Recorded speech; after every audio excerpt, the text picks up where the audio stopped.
செஞ்ச ஒரு மிகப்பெரிய அற்புதத்தை நாம் இன்னைக்கு கேட்க போகிறோம். ஏசு கிறிஸ்து ஜீவனோடு இருக்கிறார். என்னென்னா சிஎஃப்எஸ் அப்படின்னா என்னென்னா பிரெயினில் வந்து ஒரு லிக்யூடு சுரக்கும்.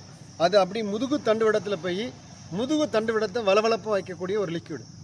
ஆனால் தம்பிக்கு அது என்ன பிரச்சனைனா அது அப்படி மூக்கு வழியாக வெளியே வந்துடும். 2 வருஷமாக இதில் கஷ்டப்பட்டு இருந்தாப்புல சிஎம்சி இஎன்டி ஹெட்டு சொல்லிட்டாரு, கண்டிப்பாக ஆப்ரேஷன் பண்ணி தான் ஆகணும், வேறு சோகமாகாது. ஆனால் பாருங்கள், ஃபோனில் ஜோம் பண்ணுறோம், ஆண்டவர் அன்னைக்கே சோகமாக்கிட்டார். இன்றைக்கி பாருங்கள் 1 வருஷத்துக்கு மேலே ஆகிட்டு அந்த பிரச்சனையே இல்லை. ஹல்லேலூயா. இப்போ சகோதரன் வாயில கேட்போம். பிரதர், உங்கள் பேர்? ராபின்சன். இப்போ நீங்கள் இருக்கிறதா? சென்னையில் இருக்கேன். சென்னையில் எத்தனை வருஷமாக இந்த சிஎஃப்எஸ் பிரச்சனை இருந்துச்சு? கிட்டத்தட்ட ஒரு 2 இயர்ஸாக தலையில் அடிபட்டதுக்கப்புறம் அந்த பிரச்சனை இருந்துக்கிட்டு இருந்து ஐசக் பிரதர்கிட்ட கால் பண்ணி ஜோம் பண்ணேன்.